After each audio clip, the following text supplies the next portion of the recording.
just for the benefit of the recording, I just want to make you aware of the fact that the workshop doesn't necessarily reflect the views of Upskilling Lancashire or UCLan, and all the facts are believed to be correct at the time of the recording on the 2nd of June today.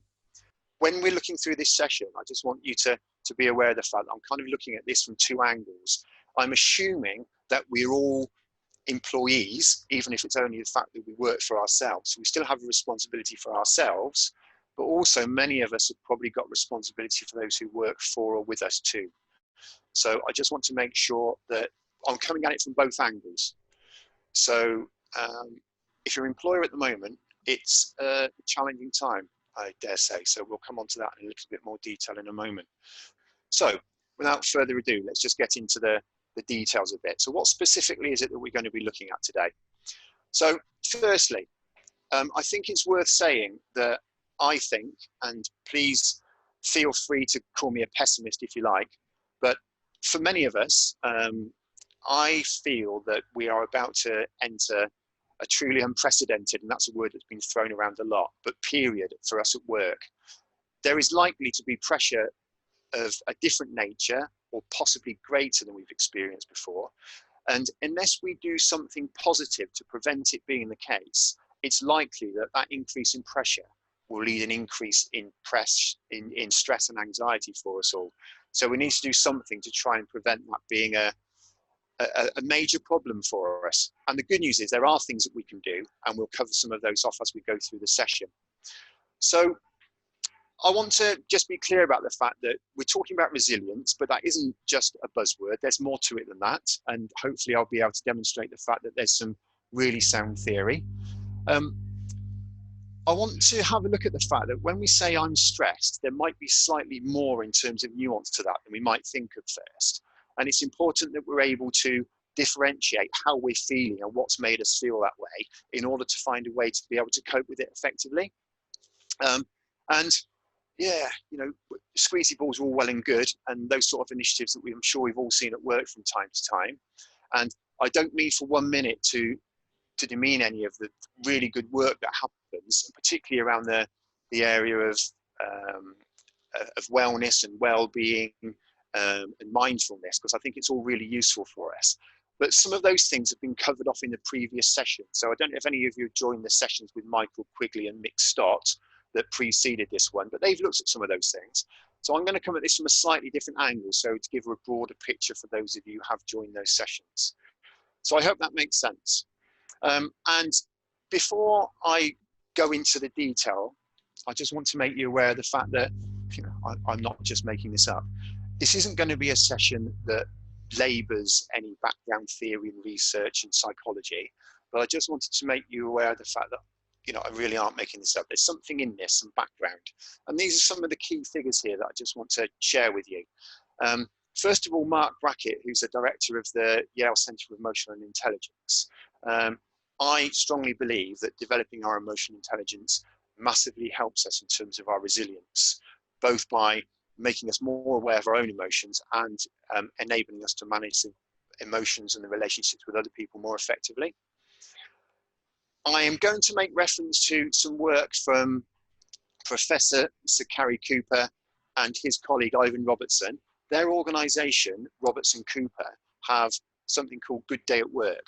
If you haven't encountered this, I would strongly advise you to have a look at the Robertson Cooper website.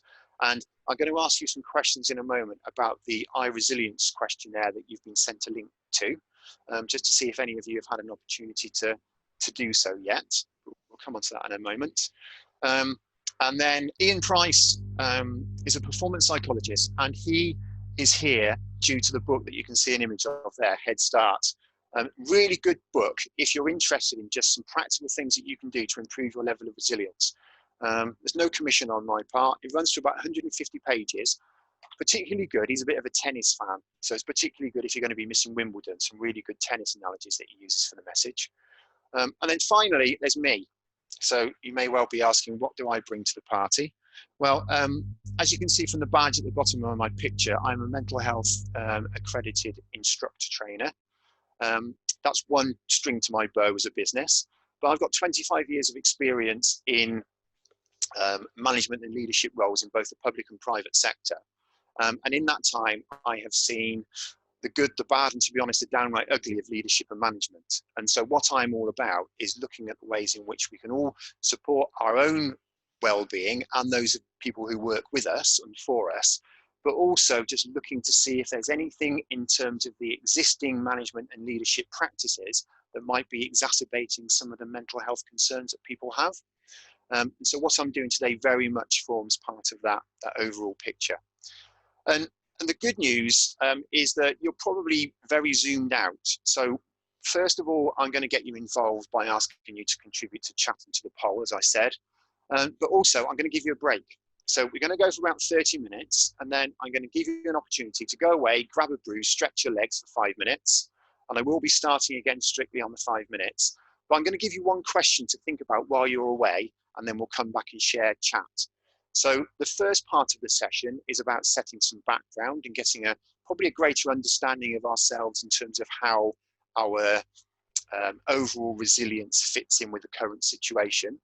And then the second half of the session is going to be getting down into a bit more of the detail about things that you can practically do and to reconsider some of the ways that you focus on particular potential stressors to change things and make things better for you and easier to cope with going forward.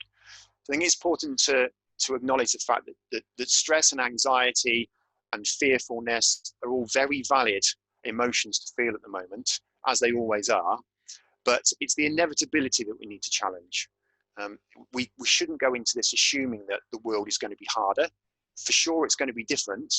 I suspect for the longer term, but that doesn't necessarily mean it's harder for us. So the bit I wanted to call out for all of us to share now is the fact that they identify through a good day at work that our resilience has 4 elements to it, as shown on the screen here. So the first one is our levels of confidence. So if you feel more confident about a given situation that you're in, you are likely to feel more resilient. Social support is important. And this very much comes back to the mental health and the mental health first aid of having somebody to talk to. Just speaking and listening non-judgmentally, having somebody that you can go to when you've had a bad day that will show you a degree of empathy and be able to give you that support. Adaptability is going to be one that is really key for us all at the moment, clearly. So the more able and willing we are to be able to make change, the more resilient we're likely to be and the less stress reactive we may be. And the other one is purposefulness. Now, I know this has been a particular issue for people who have been furloughed, because it was okay initially, and it was quite good, I dare say, for a lot of people not to have to attend work and still get paid. But if you had a job that really kept you on your toes and was a significant part of your life, that sense of purposefulness has been hard to get to grips with. And there's been a lot of research over the years that has shown that as well as being overwork and overload being stressful, so is under-resourcefulness. So if you don't feel you're being useful and there's purpose to what you're doing, that itself can be problematic for us. And they identify that those 4 things help to build our overall picture of resilience. And a key element of that, which I think we need to be aware of, and is really good news in the context of learning in this session, is that resilience is a combination of your personal characteristics and skills. And the good thing about skills, of course, is that we can develop them. So as we start to talk through some of the potential options that you have here, please bear in mind that they might not be easy initially, but with time you will start to develop them. Apologies if you can hear my dog in the background. My wife and I are both involved in things at the moment, so he's left to his own devices. And the other thing to bear in mind is that our resilience levels are not constant. And just to give you an example of that, I talked about confidence being one of the 4 contributing factors to this. You might find yourself in a very familiar environment where you feel that you've got lots to rely on in your back pocket, which is going to help you to manage and to cope. Find yourself in a different environment and it might not be the same. You might find that some of those things that you relied on for a comfort blanket, for support, to give you that level of resilience are no longer there. So it does shift a bit. So I think it's useful for us to bear that in mind. So one of the things that Roberts and Cooper have done particularly well during this period is to talk about the likely stages, the probable stages that we're working through on our COVID-19 journey. I think it's important to remember that we've all got different experiences here. Some people's have been broadly pleasurable, some people's have been really traumatic, and we're sure we've all seen and probably, unfortunately, know examples of both.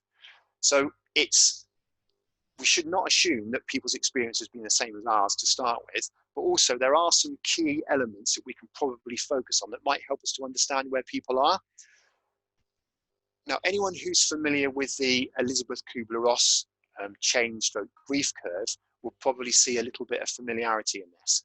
But what Roberts and Cooper have done is broken it down into 4 specific areas. So at the beginning, so we're going back to probably mid-March, I guess here, acute uncertainty was the characteristic of that period of time.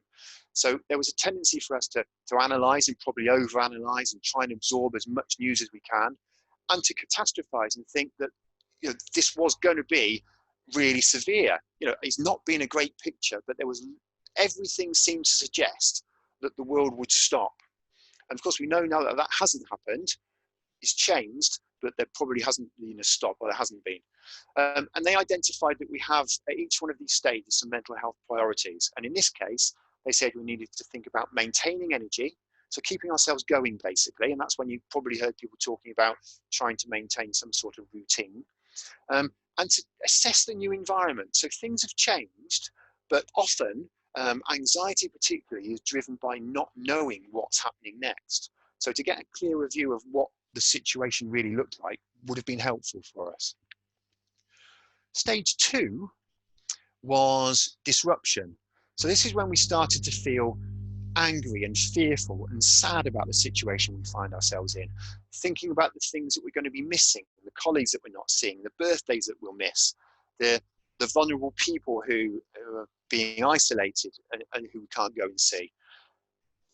They identified, and the first one, of course, here was extremely difficult for most of us. The priorities that we needed to focus on to look after our mental well-being at this point were social connection. We all know what a challenge that's been, but thankfully, we're doing this now, not 30 years ago, and we have got social media to rely on. Reevaluating your purpose. They saw this as being really important at this stage. And then thinking about developing some resilience techniques that we may not have focused on before. And there's been loads of stuff shared on social media about this, I'm sure you've seen, that we can chip into to help us to start to probably be a little bit more aware of what we can do to help ourselves, and then to find something that fits our particular liking. Then they move on to the 3rd stage, which is the adaptation. So this is when we start to explore, see what the world really looks like and see what we can do differently and what's changed. And then to experiment a bit and try a few things out. And then to get to the stage where we're actually starting to understand both what the world looks like now, what's happening around us in a bit more detail, probably drawing some of our own conclusions rather than simply being led by what we see in the media. And then starting to continue that resilience journey.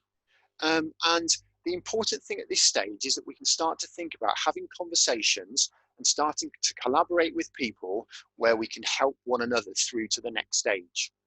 And that final stage in this process is the new normal.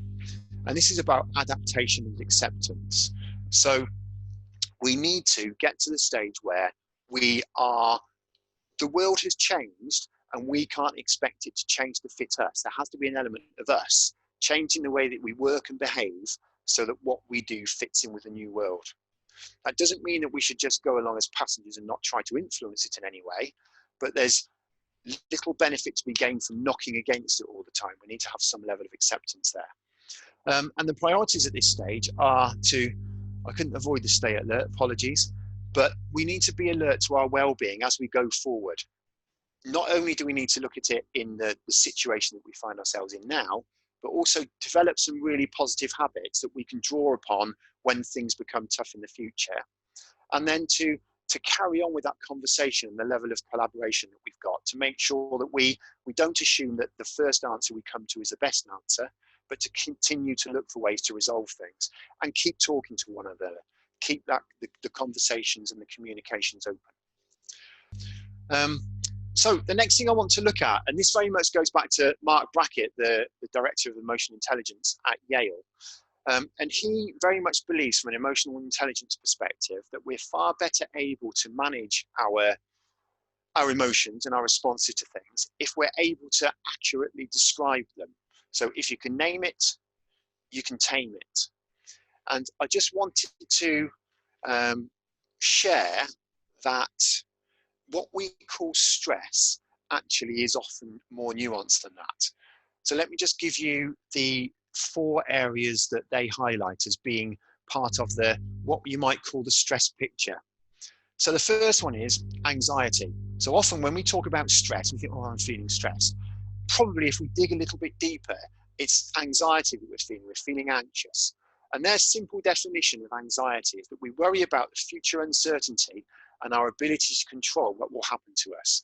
So I can't imagine there's anybody over the last couple of months who hasn't felt a sense of anxiety. And I think we're probably starting to see, as we start to move from phase 3 to phase 4 in most cases, and think about what the world of work is going to look like going forward, that level of anxiety is going to increase. So that's something that we definitely need to have a look at. Fear is another element that we often put in the, if you like, the stress bucket. And this is the palpable sense of a danger that lies just ahead and will eventually hit us. So whereas anxiety is worry about the uncertainty, fear has more of a real sense of something is going to happen, it's going to be damaging to me. Pressure is probably common and familiar to many of us. So it's a force from the outside that tells us something important is at stake, and whether we succeed or fail will depend on how we perform.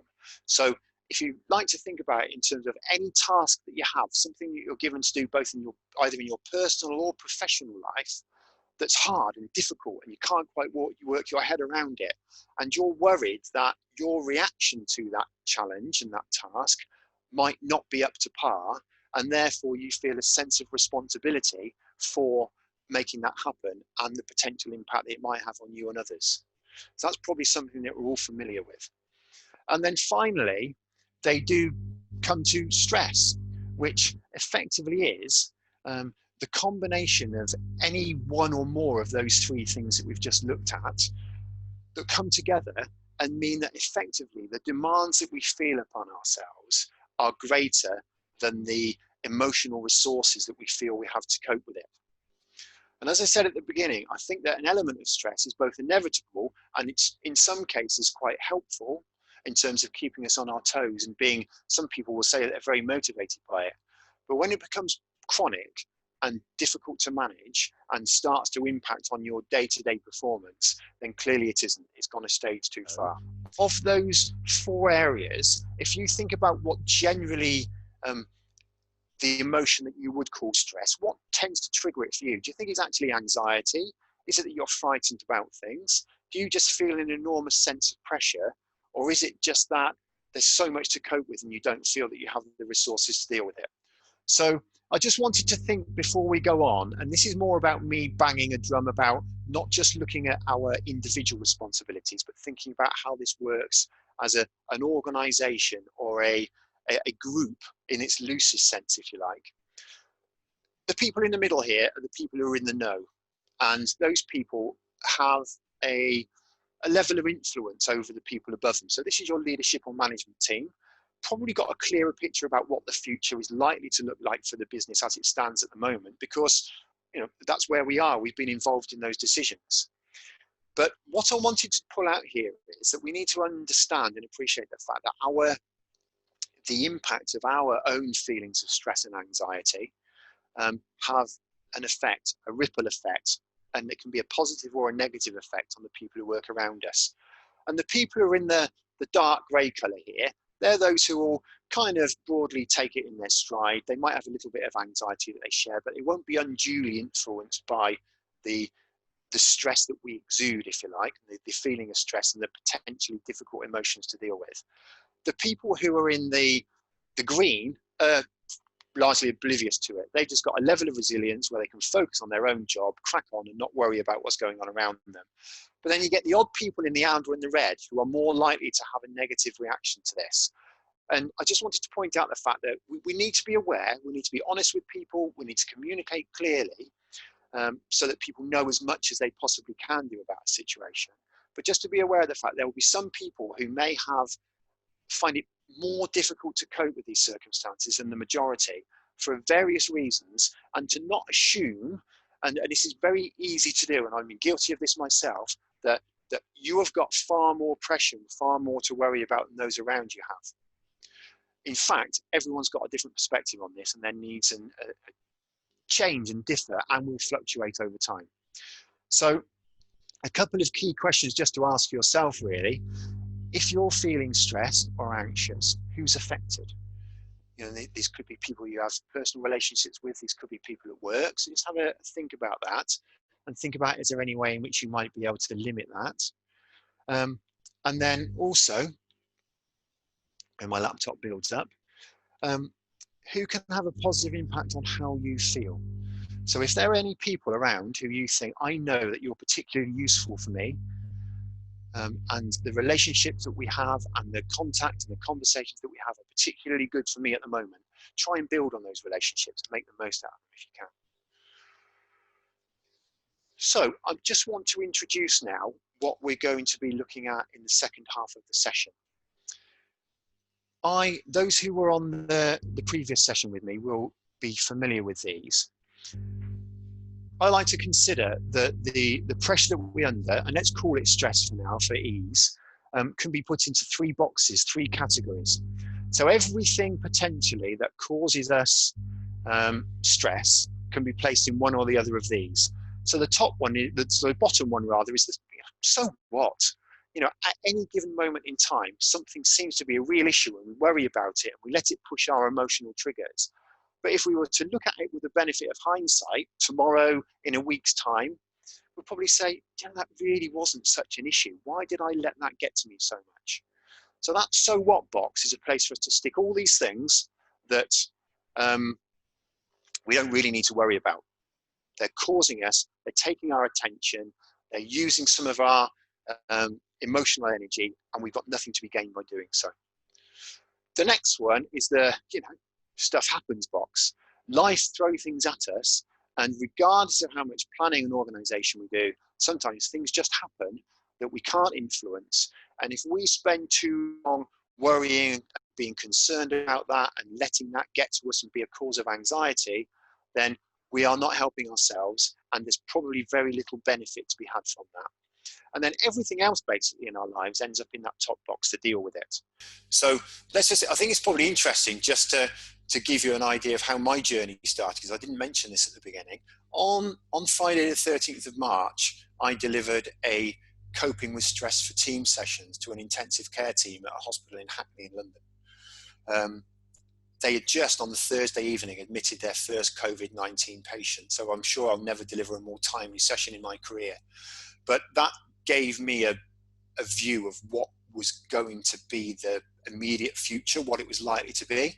And then walking around London afterwards and catching the train back up, I realized how challenging the whole situation was going to be. And that colored my judgment, I think, probably unduly, because I started to overthink things and worry about things I truly had no impact over. And I found myself in stage one for far too long as a result.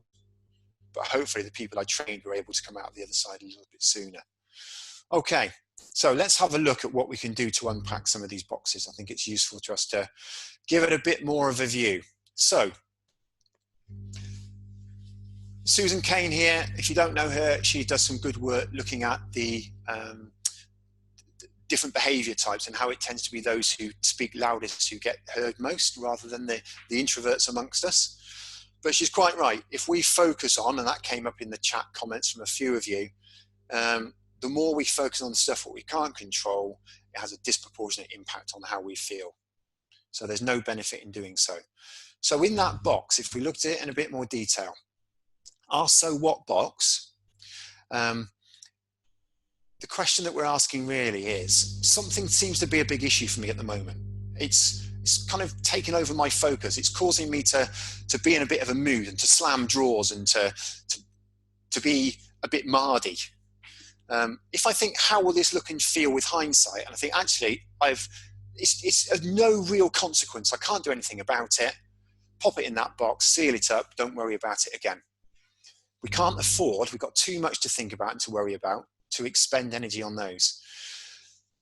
It's always we're saying, so can we avoid this completely? Is it a situation that can be completely avoided? So let me have a think about, we might be worrying about and feeling slightly anxious about what's going to happen on that first time we get all the family together, once we're out of the other side of this, because I know that, for instance, my father-in-law has a particularly problematic, from my perspective, attitude about this situation.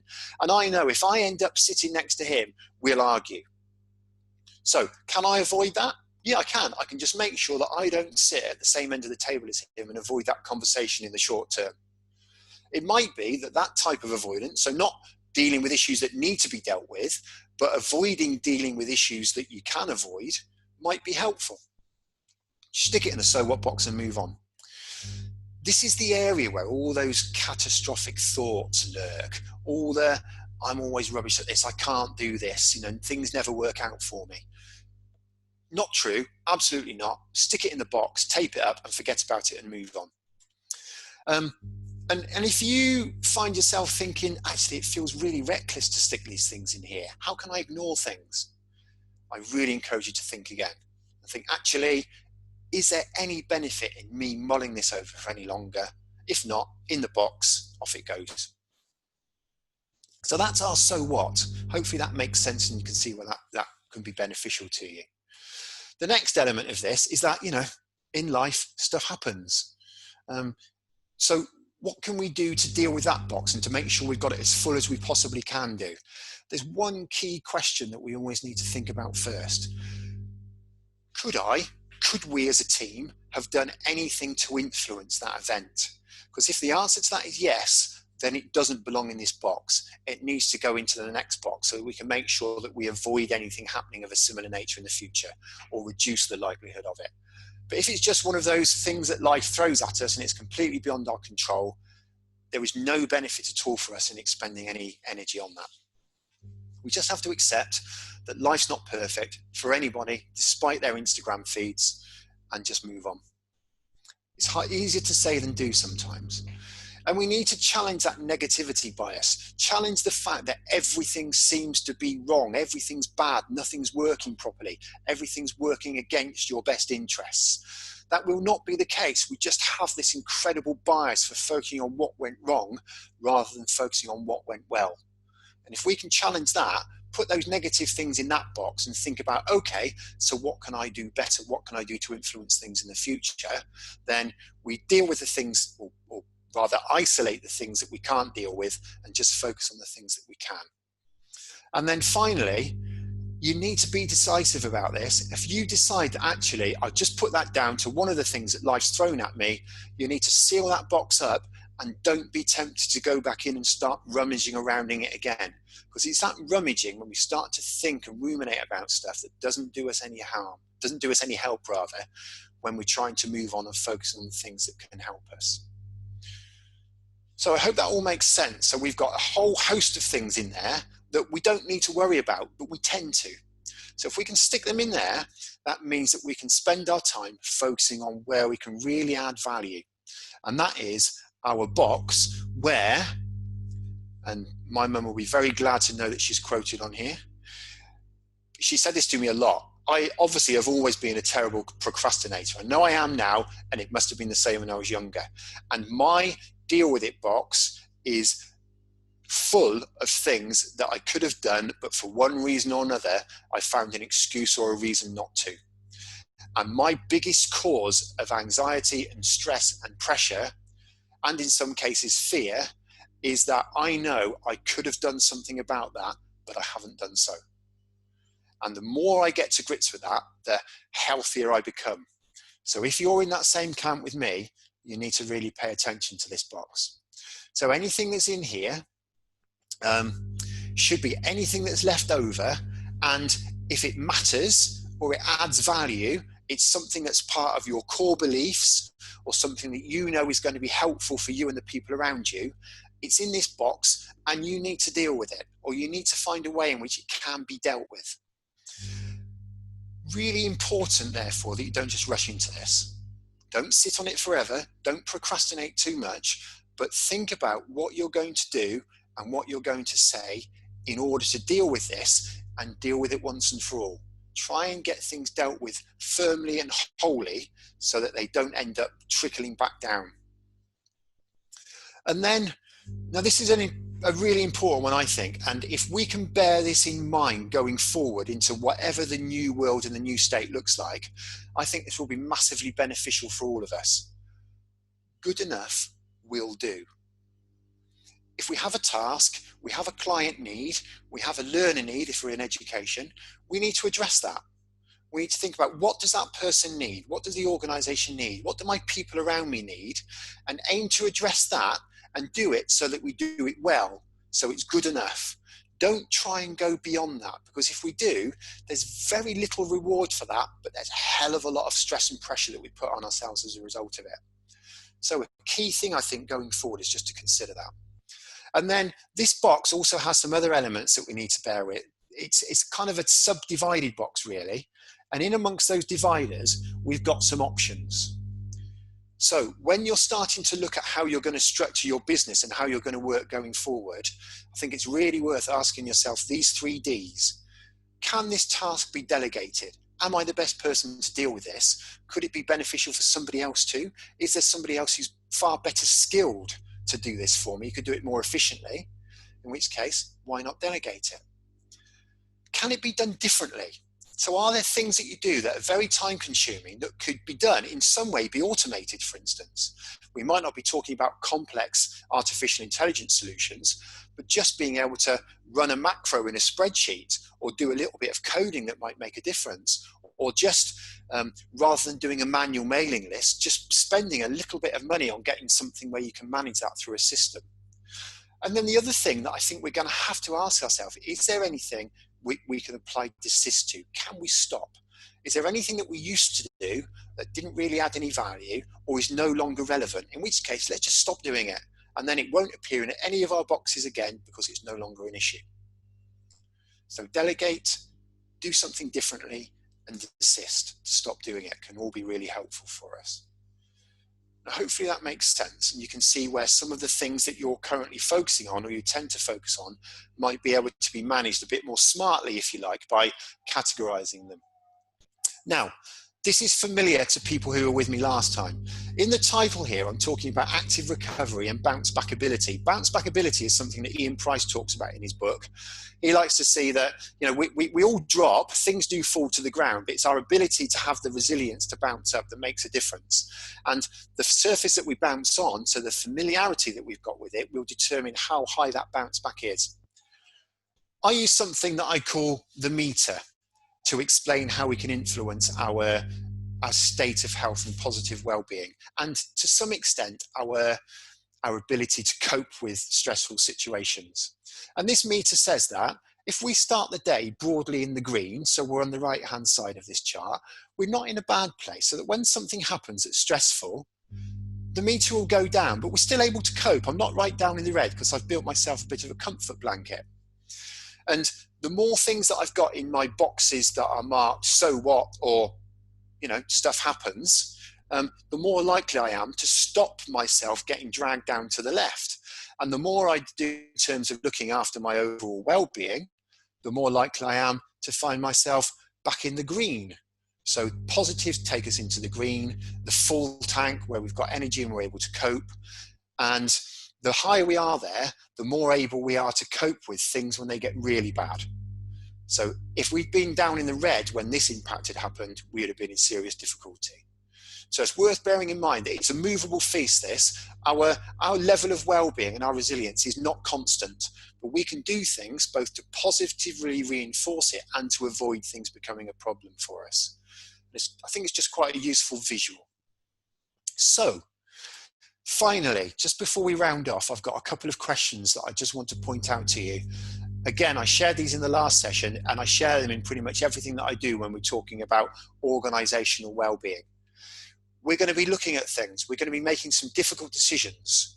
And if we want to make sure that we put our people at the center of our organizations, and including ourselves, and that we're all in the best place to be able to cope with what's thrown at us, these two questions will serve us well. So just ask yourself, is what I'm doing helping me or harming me? And if the answer is helping, carry on. If it's harming, think, in that case, is there something that I can do differently to make this less harmful? And perhaps more importantly, as organizations and as leaders of organizations, is what we're doing helping or harming those around us? So there will be a solution to a problem. There will be a solution to this enormous hole we can see in our cash flow. But is there something that we can do to resolve that avoids putting undue pressure on the people around us, and therefore means that probably people will be in work, be more effective. We won't see and there's clearly a risk in this, an increase in absence when we come out of this. But they're only any good, those questions, if we're willing to do something about it, and we're ready to do something about it, and we're able to act, so we feel empowered enough to do so. But other than that, they can be key things. Hopefully that makes sense for you. As I say, you'll be getting these in a handout, so you'll have them to refer back to. So just by way of a recap, what are the key things that we've looked at? First of all, it's important to understand that resilience involves skills that we can develop. So rest assured, if you work on this, you will be able to find yourself in a better place. Remember, if you can name it, you can tame it. So if you call it stress, but actually it's just that you're anxious about what comes next, think about what you can do to ease that anxiety a bit, because the different elements will have slightly different solutions. Think about those 3 boxes. Can it go in the so what? Can you just say, well, you know, stuff happens, or do you need to take a positive decision and deal with it in some way? And finally, always ask those questions. Is what we're doing helping or harming us as individuals? And is what we're doing helping and harming those people around us? So I hope that the stuff we've covered off this morning has had some value to you. Just by way of a closing statement, if you want to contact either Matt Skidmore at Upskilling Lancashire or myself, our contact details are here. And also, I just wanted to make you aware of the fact that there's one final session in this series, which is on Thursday, coming out of lockdown, a practical HR guide for anybody who's interested in that.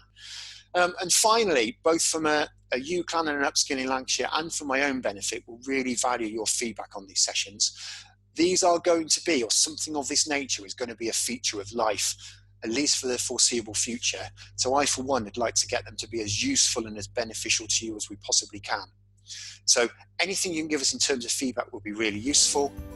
So thanks very much for your time this morning. Really appreciate it. I hope this has been of some use to you. Thanks for joining us.